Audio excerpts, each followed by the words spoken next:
Nsellmilkom għal dana ir-raba' programm f'dina s-sensiela ta' studju bibliku li qed nagħmlu, studju li qed insemmuh ġens maħtur nazzjon qaddis poplu miksub. Fih qed nitkellmu fuq il-poplu li Alla qiegħed isejjaħ fuq il-poplu tiegħu dak li jasal li jimxi wara Alla ta' Abraham, Isaac u Ġakob. Dak li allura llum il-ġurnata illa li huwa imlaqqam fis-siġra naturali li hija Iżrael permezz ta' dak li għamel Jexua l-Messija għalina, aħna allura nażlu li nimxu wara l-istess Alla ta' dik is-siġra, wara Alla ta' Iżrael.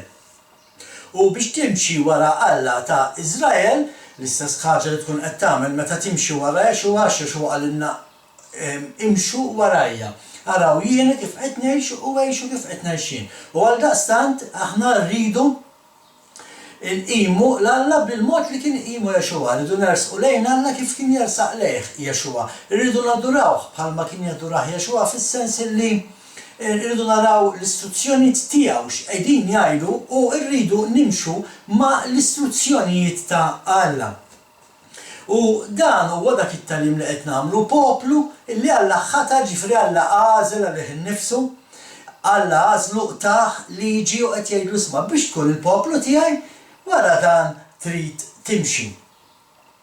Biex tkun l-arusa ta' Jexua jridu nimxu wara dawk l-istruzzjonijiet. Inti ma tistax tkun l-arusa ta' Jexua jekk inti qed tagħmel adulterju spiritwali u temmen li m'intix taħt il-liġi u allura tadura Allat oħrajn flok l-Alla tal-Bibja meta għalkemm tgħid li inti Kristjan teqpa' tiċċelebra festi magħmulin mill-Knisja pagana Rumana Kattolika, Knisja li ġejja minn żmien il-Babilonja, minn żmien Nimrod bħala twemmin li baqa' jinġar matul is-snin, inbidel forsi f'ċerti affarijiet għadhom hemm, u din għall-Knisja ħolqot festi bħal huwa l-Miliet, l-Easter, San Valentinu, u knejjes oħra llum li huma ulieda għalkemm jgħidu li ħarġu minnha imma għadhom taħt l-umbrella tagħha għaliex għax għadhom qed jiċċelebraw daw il-festi.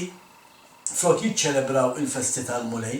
U dan huwa dan l-istudju li qed nagħmlu jekk inti verament wieħed minn dak li Alla qed isejjaħ oħroġ minn dak it-tagħlim.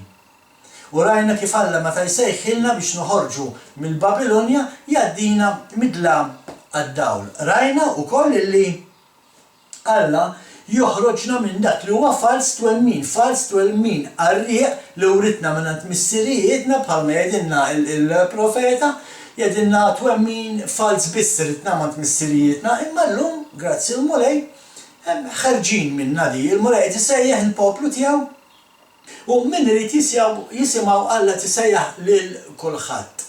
Imma biex tisma' lil Alla jkellmek tittinqata' mitl il-lix ta' din id-dinja.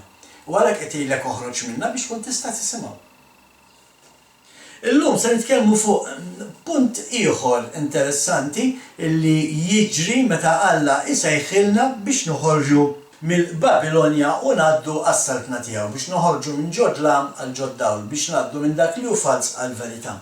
U qed naraw illi meta Alla qed isejjaħlek barra mitwemmin ta' din id-dinja meta qed jgħidlek inqata' tkunx parti minn din id-dinja, mhux se jħallik x'imkien tiġri waħdek. Mhux se jħallik mitluf fid-dur ta' qatt fejn trid tmur. Imma ser jgħaddik issa mid-dinja għall-familja tiegħu. Ħajgħidlek biex tilqata' minn dak li huwa pagan, dak li huwa ħażin, dak li huwa mistmer minn Alla stess u jgħidlek isma' għaddi issa għal ġol familja tiegħi. U bħal dejjem biex tgħaddi għal ġol familja tiegħu. Irridu naqtaw il-ħajja li qed ngħixu l-ħajja pagana twemmin fals u affarijiet li pagani li aħna wkoll nagħmlu. Sakemm inti għadek qed tiċċelebra festi pagani, inti ma tistax tgħid li inti parti mill-poplu tal-Alla. Alla qed isejjaħlek inti tgħid li inti Kristjan imma m'intix qed tisma' verament Alla x'qiegħed jgħidlek. Għaliex il-fatt li inti tgħid jiena Kristjan ma jfissirx li inti salvat. Jekk inti Kristjan u għadek qed tagħmel l-affarijiet pagani, l-affarijiet li writt mill-Knisja pagana, allura inti għadek qed tgħix f'tagħlim pagana, għadek qed tgħix ħajja pagana u ma tistax tkun parti mis-siġra li hija l-poplu tal-Alla li hija Iżrael. L-istess jekk inti għadek qed tikol laħam maħmuġ, jekk għadek qed tikol laħam maħmuġ, għax ma titx temmen illi dak il-laħam kien għadu u jieqpa maħmuġ u mhux ikel għalina, inti ma tistax tkun parti minn Iżrael, għax l-Iżrael Alla għallu sma inti ma tistax tikol minn dak il-laħam, dak mhuwiex ikel għalik huwa laħam minn iġġes, laħam li Alla ħoloq biex jikol l-imbarazz kollu ħalli il-ħmiġ tal-bniedem minn tfol laqqas l-annimal u inti qed tikol dak l-annimal. Meta qed tikol annimal li jikol il-ħmiġ, prattikament inti qed tikol ħmiġ. U sakemm għadek qed tikol dak li Alla qallek tiklux, inti għadek qed tissupperifjaw ma tridx tisma' minn Alla. U la ma tridx tisma' minn Alla ma tistax tkun parti mill-poplu tiegħu. L-istess jekk inti teqa' twebbes rasek u ssabbat saqajk u tajt illi l-żomm is-sibt qaddis mhux għalina. Hija gidbajja falsa għaliex irridu nżommu is-sibt qaddis, ir-raba' kmandament kien għadu u jieqpa hemmhekk u anke llum ma tirridu nżommu is-sibt qaddis. Jekk inti waħed minn dawk li qed tgħid isma' jiena m'għandix għalfejn nżomm minn is-sibt qaddis għax m'għadniex taħt il-liġi, nerġa' ngħidlek ma tistax tkun wieħed minn dan il-poplu li Alla qed isejjaħ mid-dlam għad-dawl, għax inti qed tagħżel li tibqa' fid-dlam. Ejja ħanibdew bl-ewwel skrittura tagħna x'għandna ħafna xi ngħidu tal-lum. U nibdew naraw x'qed jgħidilna il-profeta Ġeremija. Ġeremija li Alla użah biex jipprofetizza fuq il-poplu tiegħu anke fi żminijiet tal-lum. U se naraw kif Alla profetizza anke fuqna fuqi u fuqek permezz ta' Iżajja. U nitlobkom tmorru miegħi fil-tib ta' Iżajja kapitlu 31 versi 8 u 9 u jaqraw hekk. Hawnhekk Alla qed naraw jipprofetizza, il-profeta qed jipprofetizza fuq li Alla sar isejjaħ l-assembleja tiegħu il-poplu tiegħu lura lejn l-art imwiegħda. Arani, se nġibhom minn art tramuntana, niġborhom mitruf fl-art, il-kol kemm huma l-omja u t-sopob, in-nisa bit-tfal u n-nisa fil-ħlas. Kottra kbira terġa' lura hawn, imma infarraġhom jiena u nġibhom lura. Immexxihom lejn il-maġiri minn modijiet wagħtja biex ma jitfixklux, għax jien missier għal Iżrael u Efraim u ibni l-kbir. X'jiġifieri vers 9 jiġu bil-biki, u żgur li jiġu bil-biki. Għax jiddispjaċihom illi kienu qed jadoraw Allat foloz, anke jekk kien minilhom qed jadoraw l-Alla tal-Bibja. L-istess ħaġa l qalilna Jaxua dan għall-poplu bħalqu biss ifaħħarni. Jiġifieri bemilek inti ma tfaħħarnix la ma żżommx is-sibt qaddis, la teqpa' tikol l-imbarazz kollu li Alla qallek tikolx, la teqpa' tiċċelebra festi pagani u ma tiċċelebrax il-seba' festi tal-Mulej. Inti l-Mulej tfaħrek bħalqek biss qiegħed tfaħru m'intix tfaħru verament minn qalbek. U għalhekk meta Alla jurik il-verità, jirrelevalek il-verità u meta tiskopri kemm kont qed tgħix ħażin, meta tiskopri kemm kont qed tadura Allat oħra flok il-Alla tal-Bibja, meta Alla jirrevelalek kemm kont qed tweġġaw b'dak li qed tagħmel, żgur li tikbi.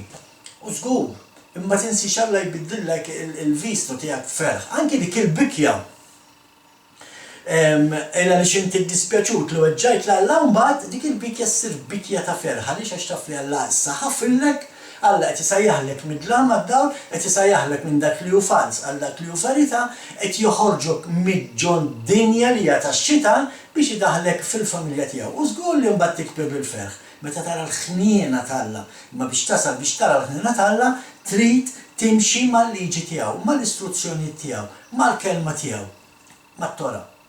Timxi wara Jaxua. Jaxua huwa it-Tora magħmul bniedem. Ma ninsewx, x'qed jgħid ukoll, qed jgħid vers 9 għax jiena missier għal Iżrael u Efraim u ibni il-kbir. Dina storja li ma stawx noqogħdu nidħlu fiha issa għaliex aħna nafu li Efraim aqqas kien wieħed mill-12 l-ulied ta' Iżrael ta' Ġakob imma kien wieħed miż-żewġ tfal ta' Giuseppi imma li wara li nqata' dan daħlu huma minflok dan bħala parti mit-tribujiet ta' Iżrael. U qed jgħid isma' Efraim huwa ibn il-kbir mhux tal-issa sar parti minn Iżrael taħt il-pożizzjoni tal-liber il-kbir, ara kemmi xi ħaġa kbira di tajk ma tafx ġifieri l-ewwel wirt tal-mulej l-wirt il-kbir, inħeġġek mur tistudja ħalli tkun taf Efraim xi ġifieri meta Alla tisejjaħlu Efraim u ibn il-kbir u inti tgħidli ma jnax għandix naqsam ma' Efraim. Jekk inti ma tafx min huwa Efraim, inħeġġek sabiex tmur tisma' it-talim li għandna li jismu 2730 sena ta' eżilju illi wasal biex jispiċċa. Fejn fih nitkellmu minn Efraim u taraw kif dan eżilju li Alla qed jitkellem fuqu minn Ġeremija għax f'Ġeremija qed jgħid ismejna ħanferrex il-poplu tiegħi mad-dinja kollha għax qed jedura idoli u mhux qed jedura lili, mhux qed jimxi warajja, mhux qed iżomm is-sibt qaddis tiegħi u qed jiekol dak kollu li jsib. ħanxerdu mad-dinja kollha bħala kastik u ħajmur issa jitniġġes mal-ħżiena bħal Liben il-ħali ġralu. Liben il-ħali jirrappreżenta lill-Efraim, jirrappreżenta lilu u lilek. Ġralu Liben il-ħali mar fid-dinja tħallat magħha spiċċa jkoll malma jali imma mbagħad terġa' ġie lura lejn Alla. U hawnhekk Alla fejn qed jgħid illi jerġa' jsejħilna lura.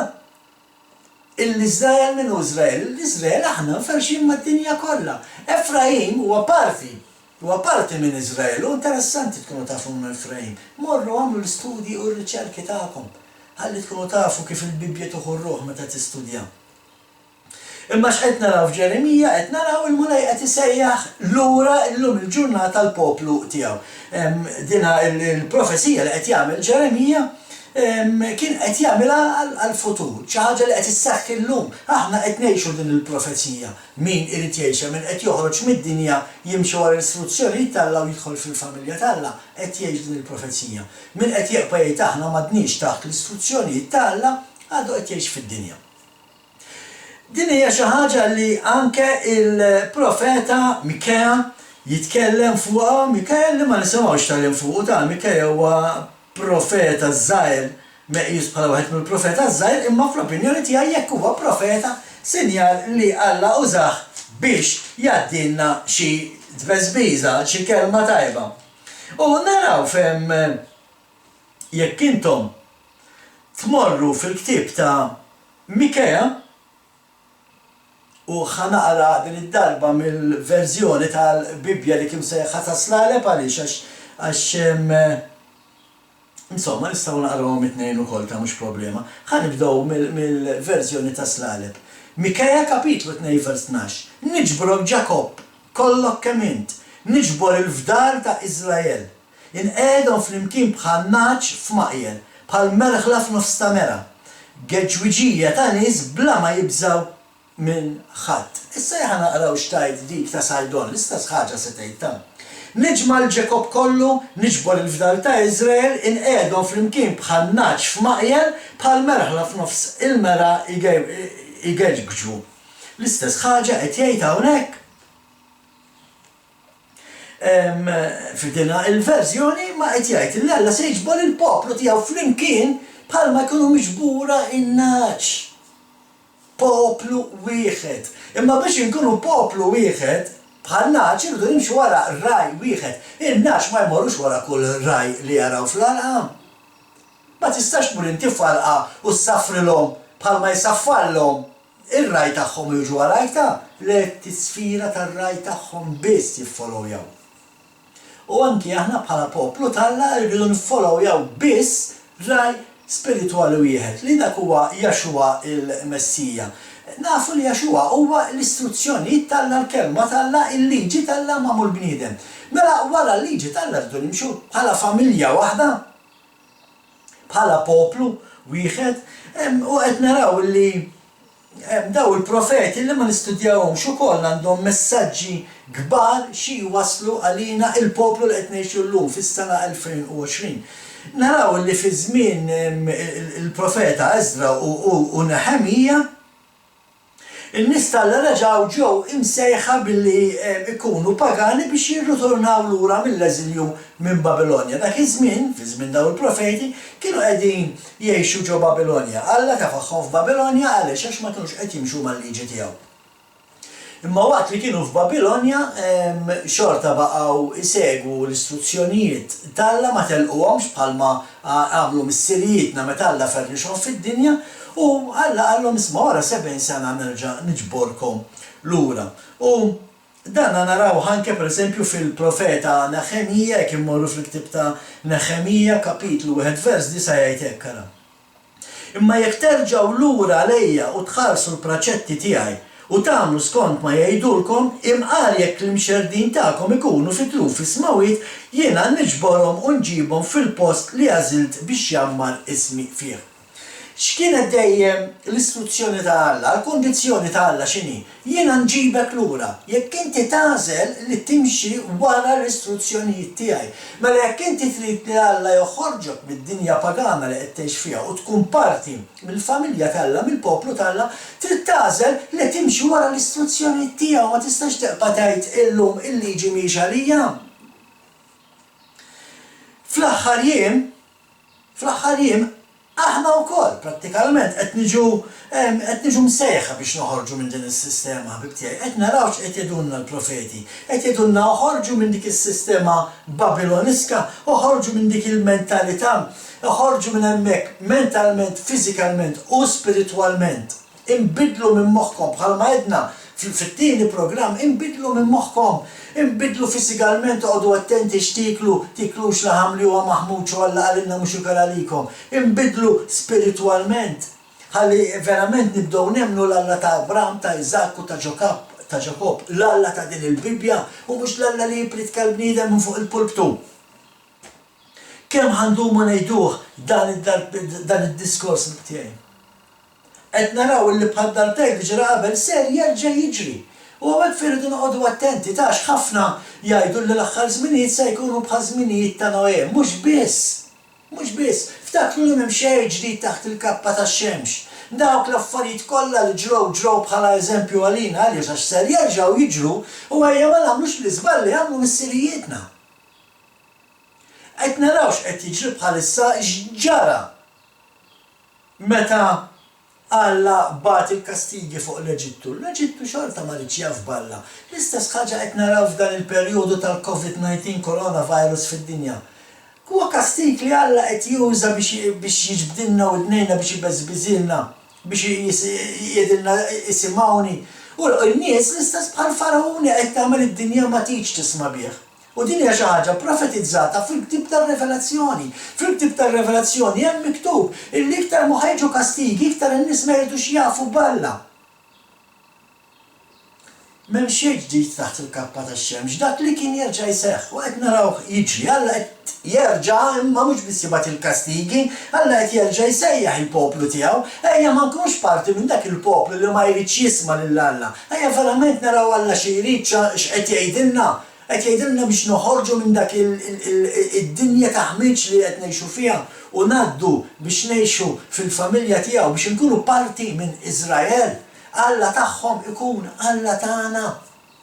U l-poplu t'Alla jkun il-poplu tagħna bħalma qalet Rut lil Naomi.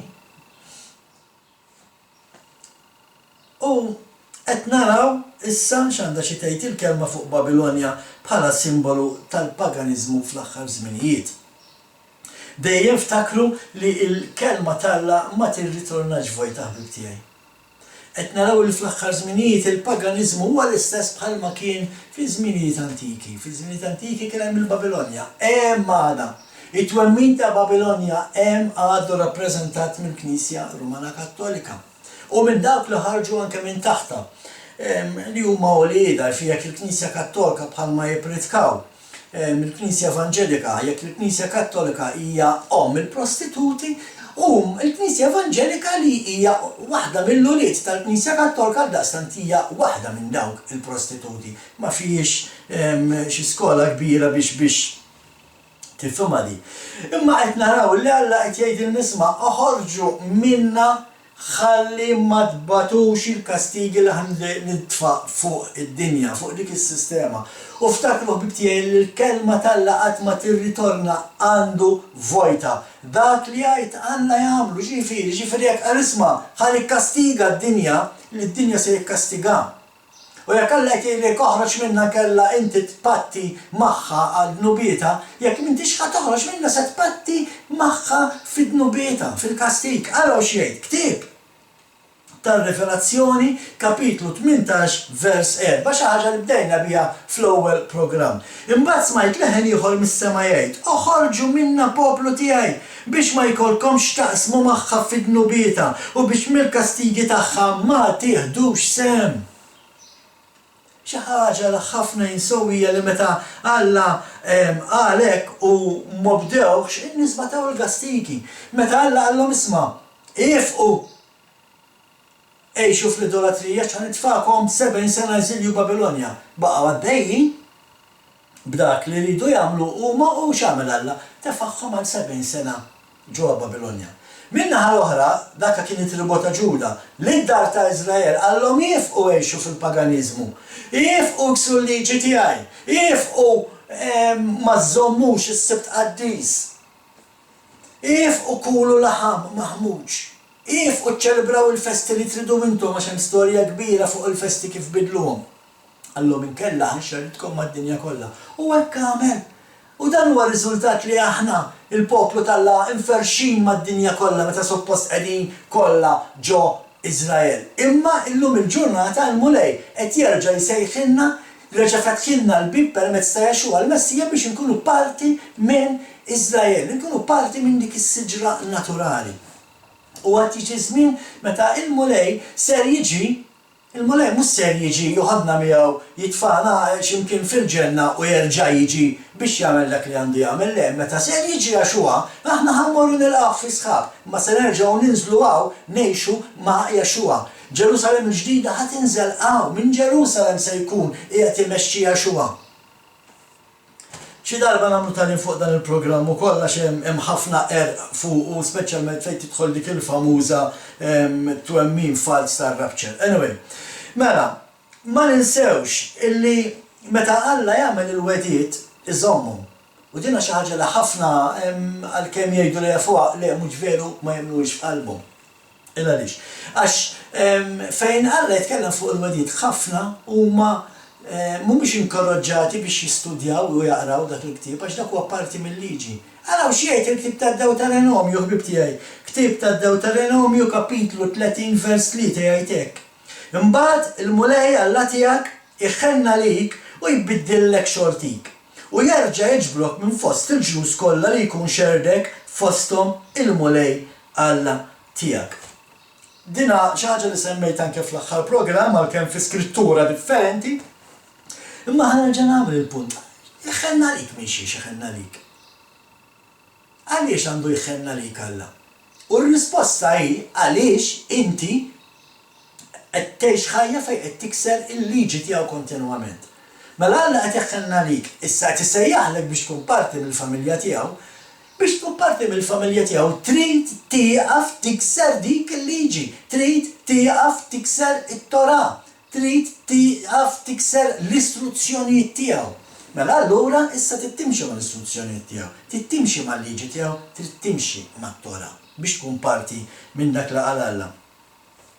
Araw x'qal, Dewteronomju għax qabel qal aħna qrajna Dewteronomju kapitlu 3 fejn jgħid hekk ara mbagħad il-mulej Alla tiegħek iħenna lik u jbiddillek xortik u jerġa' jiġbrok minn fost il-poplu kollu li jkun xerdek f'nofshom il-mulej Alla tiegħek. U aħna qed ngħidu imma għaliex għandu iħenna lik. U bħal mettilkom ukoll fl-aħħar programm qatt taqra dak il-vers biss, għallaqqas jekk dan huwa t-tielet line tal-kapitlu. Ibda mill-ewwel line, ħalli tkun taf għalfejn għandu jħenna lik Alla l-missier. U l-ewwel line ta' kapitlu 30 jaqra hekk ara. Meta jkunu ġew fuqek dawn il-ħwejjeġ kollha, dawn il-barkiet u s-saħħtiet li għajtlek qoddimek u inti tkun tħalt fik innifsek fost il-ġnus fejn tkun itturufnak il-mulej Alla tiegħek u terġa' lura għand il-mulej Alla tiegħek u tisma' minn kliemu u f'kull ma qed nordnalek illum inti u wliedek b'qalbek kollha u bruħek kollha u mbagħad jiġi vers 3. Imbagħad il-mulej Alla tiegħek iħenna lik u jbiddillek xortik. Meta waqt li inti qed itturufnat, waqt li aħna qegħdin inferxin mal-ġnus kollha niċċelebraw il-Christmas għax nimmissjaw xi biċċa kejk inkella u niċċelebraw l-Easter ma mmorrux ma nduqux il-figolli meta nkunu għaddejjem minn da kollu u xi darba forsi niġu f'Sensina u l-mulej rridu waħfrilna mulej skużana il-mulej jeħħenna lina u joħroġna minn dik il-Babilonja ta' Christmas cakes u ta' figolli. U joħroġna minn dik it-taħwit ta' sfin fuq il-pulp fjum San Valentinu. U joħroġna minn dak it-taħwit ta' niċċelebraw il-Halloween b'maskra differenti minn għalina qed niċċelebraw xi ħaġa li Alla qed jieħu pjaċir biha xejn minn dan. Imma Alla joħorġok minn dan kollu. U meta joħorġok minn dan kollu ħajaddik biex kun parti mill-familja tiegħu. Biex kun parti mill-familja tiegħu tittinqata minn dak il-ħmiex, tittinqata minn dik id-diżordni, bl-Ingliż jgħidulha lawlessness, tittinqata minn dik it-tip ta' dinja li m'għandix liġi, u jekk tittinqata minn dinja li m'għandix liġi, għaliex tittinqata minnha biex tista' tgħaddi għall-familja għal salkna li għandha liġi, u għal dik il-liġi irridu nimxu. Iżajja, għaraw xejdilna Iżajja kapitlu 11 vers 12. U jolli sinjal l-ġnus u jiġbor il-mormin ta' Izrael u jiġbor l-imxerġin ta' Ġuda mill-erba titruf ta' l-art. X'jiġifieri? X'sinjal se jolli l-mulej? Jaf xi ħadd x'jiġifieri qed jgħid Iżajja u jolli sinjal l-ġnus il-mulej. X'se jurina il-mulej biex aħna nkunu nafu qed isejħilna lura. Qed jgħid u stess u jiġbor il-mormin ta' Iżrael u jiġbor l-imxerdin ta' Ġuda mill-erba' titruf tad-dinja. Meta qed naraw il-poplu Iżraelit jirrotorna lejn artu, dak huwa sinjal. Sinjal li żminijiet għaddejjin, sinjal li wasalna fl-aħħar, sinjal li l-kelma t'Alla qiegħda sseħħ. U llum il-ġurnata jekk ma tafux hemm ħafna popli inferxin mad-dinja kollha li huma Iżraeliti mid-demm, ommhom Iżraelita u missierhom kien Iżraelit illi qed jirritornaw lura lejn Iżrael qed jagħmlu dik li tisseħħ texuva illi qed jirrealizzaw x'tajt il-kelma t'Alla u qed tgħidilhom isma' fl-aħħar żminijiet intom in-native borns tidu terġgħu tiġu lura tgħixu ġewwa Iżrael. U hawnhekk fejn aħna rridu nkunu parti minn Iżrael spiritwali. Hawnhekk fejn rridu ikollna l-istess Alla tagħhom, l-istess liġi tagħhom. Dak huwa s-sinjal li Alla qed jgħid hawnhekk bih. Jolli l-Iżrael bħala sinjal. U meta qed naraw id-dinja, partikolarment id-dinja kollha kontra Iżrael, ta' forsi intom ma tafux l-istorja ta' Iżrael, ila sejra eluf ta' snin. Illum l-uniku żewġ pajjiżi li nafu li huma favur Iżrael prattikalment huma biss l-Ingilterra li kellha tinqata' bil-fors mill-Unjoni Ewropea biex spiritwalment, profetikalment di mhux se ssibha miktuba hekk ta' ma tisqat ma setet teqpa' parti mill-Unjoni Ewropea għaliex għax l-Unjoni Ewropea hija l-għadu ta' Iżrael. U l-Ingilterra hija wieħed mit-tribujiet ta' Iżrael, ma tistax tkun għadu ta' Iżrael, u qed naraw illi llum għandna blok ta' Iżrael, l-Amerika u l-Ingilterra fuq naħa u l-kumplament tad-dinja fuq in-naħa l-oħra. Dak huwa studju li rridu nidħlu fil-history, fl-istorja biex inkun nistgħu nispjegaw u ngħidu kif wasalna sa fejn wasalna. Imma qed naraw wedi li Alla qed jagħmel l-aħħar jiġbor il-poplu tiegħu u li Iżrael ser ikun dak il-sinjal li Alla ħajurina li qed noqorbu lejn l-aħħar żminijiet, ovvja meta ħafna ma jafuhomx daw il-wedi tal-għax daw ma jiġu studjati fil-knejjes il-profeti, ma jiġu studjati għax fil-profeti m'hemmx prosperità u xhur u offerti u tieni mija u għallajtik elf. Allura dak ma nistudjawhomx tajjeb. Ma il-messaġġ bibliku hemmhekk qiegħed. Il-messaġġ spiritwali qiegħed f'Ġeremija pereżempju. Ġeremija 31 vers 10 isimgħu ġnus kelmet il-mulej. Xandru għal-bot fil-Gżejjer u għajdu dak li xarret l-Iżrael jiġbru u jħares kif raj jħares il-merħla tiegħu. Qed naraw ħiseħda nafu minn xi xadda Iżrael sal-aħħar gwerra dinjija li kellna. Nafu minn xi xinu għaddi Iżrael anke llum. Imma dinja wedha t'Alla li jiġbru. L-istess Iżajja kapitlu 56 vers 8 fejn jaqra hekk. Oraklu ta' Sid il-Mulej, ġifri Alla qed jitkellemaw li jiġbor l-imxerdin ta' Izrael nissokta niġbor lit-turufnati tiegħu flimkien ma' dawk li diġà ġbart. U qed naraw, mela l-ewwel x'għamel Alla? Alla ġabar il-tribu ta' Ġuda minn Babilonja. Issa qed jiġbor il-kumplament, għalhekk qed jgħid flimkien ma' dawk li diġà ġbart, l-ewwel ġabar it-tribu ta' Ġuda, issa qed jiġbor il-kumplament id-dar ta' Iżrael kollha. Dan huwa s-sinjal li tkellem fih f'Iżajija li qed jurina li wasalna fl-aħħar. Eżekjel 39, versi 27 u 28, jaqraw hekk ara. Meta nkunu reġġajthom lura minn fost il-ġnus u ġbarthom mill-artijiet tal-edewwa tagħhom, imbagħad nuri siti bihom fajnejn il-kotra tal-ġnus. U jkunu jafu li jien il-Mulej Alla tagħhom meta wara li nkun itturufnajthom fost il-ġnus, nkun ġbarthom farthom u ma nkun ħallejt il-ħadd minnhom hemm.